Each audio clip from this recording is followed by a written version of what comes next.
First, we've got Lizz Truss seeing off the Queen, and now we've got kamikaze Kwarteng about to see off the Great British Pound. It's not exactly the best start to this latest Conservative government, but just how bad can it get? Well, I've got quite a crazy statistic for you guys, whereby the Great British Pound is actually down 20% year to date against that of the United States dollar. But even more interestingly, the Mexican peso has actually gained 1%, and even the Russian ruble, believe it or not, is up 26.6%. So much for Britain being this global powerhouse, and instead we're looking more like an emerging market as every single day passes, with continued economic underperformance. Now, I remember back when I was a kid going to see Mickey Mouse over in America, and for every pound that I would exchange into US dollars, I would get $2 back, thanks to the strength of the Great British Pound at the time. And as such, I was splashing cash like no tomorrow because everything felt so cheap. Whereas now we're barely getting 1 for 1 on a currency conversion. In actual fact, as at recording this video, every pound that you convert only gets you $1.07. So not only is the money in my back pocket becoming more worthless as every single day goes by,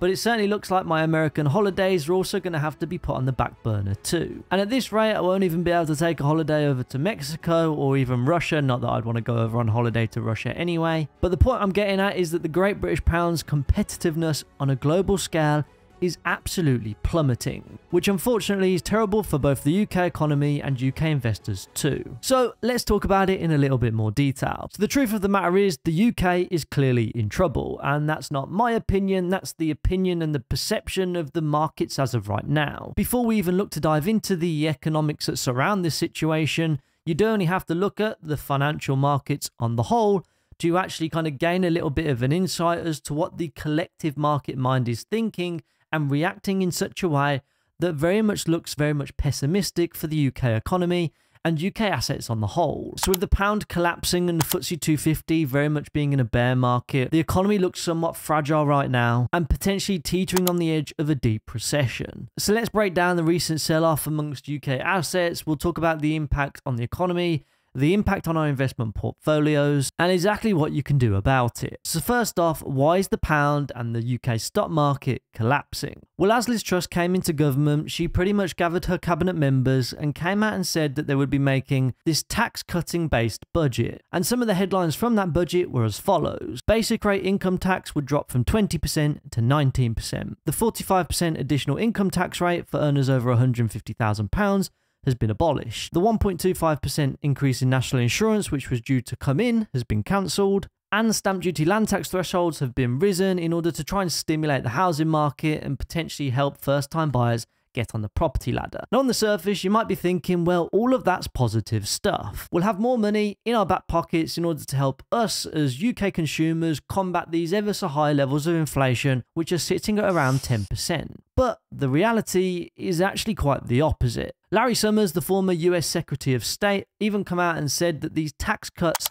were utterly irresponsible. And he even claims that the UK has lost sovereign credibility after seeing markets take a dive so quickly. But even at the most basic level of economic theory, when you have high levels of inflation, the last thing that you want to do is to actually stimulate an economy by essentially giving people more money, because that will only push inflation higher. It's simply a function of supply and demand, and when you facilitate demand, prices continue to rise. Clearly, the UK government haven't quite grasped the concept of this quite basic economic theory, and instead have borrowed 100 billion odd quid in order to cap the energy price cap at £2,500, along with proposing this mini budget, which is going to come at a cost of £37 billion to the government's bottom line. All of this is their solution to try and combat potentially some tougher economic times to come ahead. So to be honest, I'm kind of not surprised that the currency market has absolutely tanked to record lows and that the stock market is simply falling through the floor. Because I'd certainly suggest that market analysts and market contributors are certainly probably more attuned to the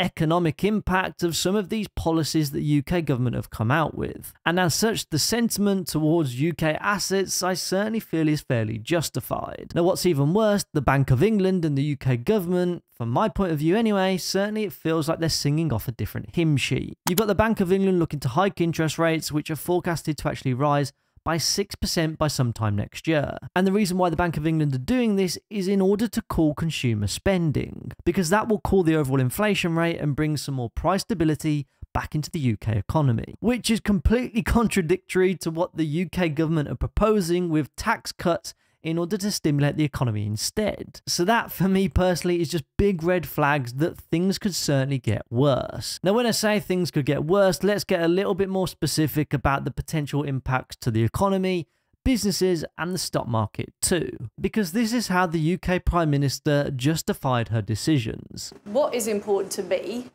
is that we grow the British economy. That is what will ultimately deliver more money into people's pockets. And in order to get that economic growth, Britain has to be competitive. And if we put up taxes, if we have arbitrary taxes on energy companies, if we have high corporation tax, we're not going to get that investment and growth, which will ultimately damage opportunities in this country. And that's what I'm bothered about. So first, let's talk about one of the things that she pointed out, which essentially is international competitiveness. Let's think about it at the absolute most basic level. Let's say that you're a business owner somewhere in the world, not based in the UK, and let's say that based on your business model, you're a heavy importer of goods, and you're fundamentally looking to expand into new markets. The question is, what geographical market are you going to choose? Well, the first thing that you would probably do is go on to look at the geographic fundamentals. One of the key variables being the domestic value of the currency. Now, when you've got a weak pound, the cost of imports certainly become more expensive, so the cost of doing business rises. On top of that, you've got the cost of living crisis, which certainly suggests that economic growth in the short term certainly might be hard to come by. And then finally, you've got the stock market tanking. So clearly, both domestic and international investment flows aren't exactly flowing into the UK economy as of right now. That, to me personally, from a very basic point of view, doesn't really look like an attractive proposition. Just because you look to keep corporation tax at 19% doesn't make the UK economy all of a sudden more attractive to business owners all around the world. In actual fact, due to the current economic climate and all of the challenges around Brexit, you're probably going to find that actually UK businesses decide to move completely out of the UK and start to base themselves over in Europe instead. Because as I was reading up a little bit earlier on today, whilst many UK companies are obviously based in the UK, their revenues that come in Great British pounds, which obviously as you'd expect.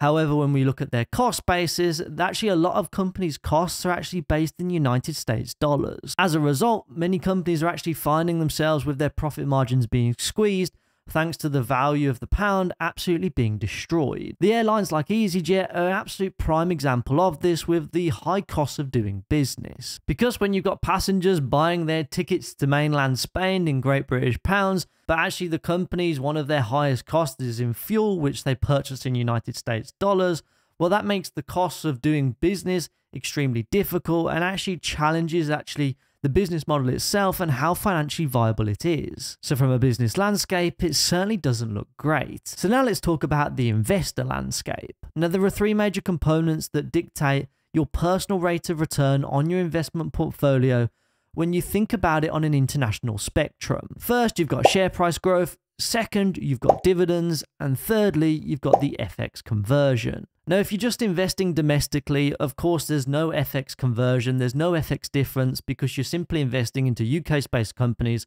with the pounds and pence that you have in your pocket. However, there is an opportunity cost that you need to think about. Now, this is certainly diving into a little bit more of the complex realms of being a retail investor, but it's certainly a consideration that you're probably going to want to know about. Because of course, when you're investing, you have the choice on where you want to invest geographically. You can invest in UK-based companies on the London Stock Exchange, you can invest in American companies on the New York Stock Exchange, or you can even invest in German companies on the Frankfurt Stock Exchange. However, depending on where you invest in those companies will depend on the currency which you use to buy their shares. So if for an American company like Apple, you would actually convert your GBP into USD and buy the shares in dollars instead. Or a German company like Volkswagen, you would actually convert your GBP into euros and purchase those shares in euros. So there is certainly an added layer of complexity here when you're thinking about investing into companies internationally. Because not only are you relying on the share price of those companies to actually go up over time,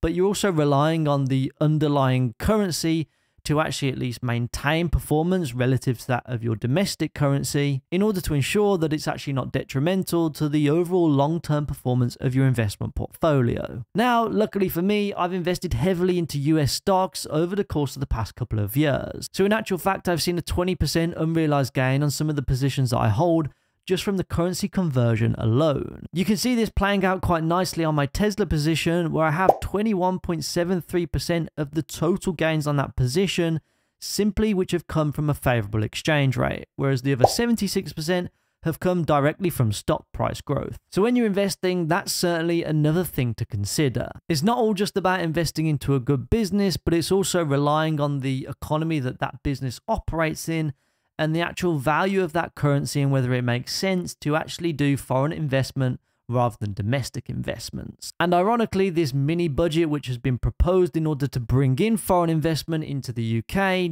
doesn't look like it's going to bring any foreign investment anytime soon. So on a side note, I certainly appreciate that all of this uncertainty in the stock market and the economy can be quite unnerving for investors. And as a result, investing psychology can play an absolutely huge role in the overall success or failure of your investment portfolio. And fundamentally, holding your nerve during times of uncertainty can be difficult. And the last thing that I want any of you guys to do is to make any rash decisions on your investment portfolio or the investments that you've made, because in the grand scheme of things, this will just be a short-term blip in a longer-term investing time horizon. I just try and do the best I can in terms of positioning it with you guys with the facts, along with a little bit of my opinion too. But fundamentally, the main thing that you need to take away is that my investment strategy never ever changes. So on a final note, where does that leave us as investors and essentially UK consumers within the UK economy? Well, there are a ton of variables at play here, but I think unless you're making over £150,000 a year and have an absolute shit ton of money, then the chances are these tax cuts probably won't materially impact you in any kind of way. My personal view is that it will just result in the Bank of England more aggressively hiking interest rates, and actually the people who are earning less than that £150,000 per year on the basic rate of income tax will actually only just be worse off once interest rates go up and loan repayments become higher and mortgage repayments become higher too. Because the Bank of England are kind of stuck between a rock and a hard place as of right now, and they simply don't have any other choice but to hike interest rates in order to cool the levels of inflation. From an investment standpoint, there looks like there's some value coming back into the UK stock market when you look at some of the more basic indicators like the price to earnings ratio, but then equally comparably, I guess you could say, the US stock market, there's also value coming back in there too from a price to earnings standpoint. For me right now, I'd rather put my money into a stock like Apple rather than any of the other stocks within the FTSE 100. But that is just my personal view based on my own personal sentiment, which of course can change over time. All I will say is that this isn't a time to panic, despite the fact that you might feel quite panicked by what's going on. And instead, it's simply an opportunity to double down on some of your high conviction investments that you have. But if you are completely unsure about what investments that you should be making right now, well, be sure to click on this video next, which will give you all of the answers that you need. And with that being said, see you over in the next one.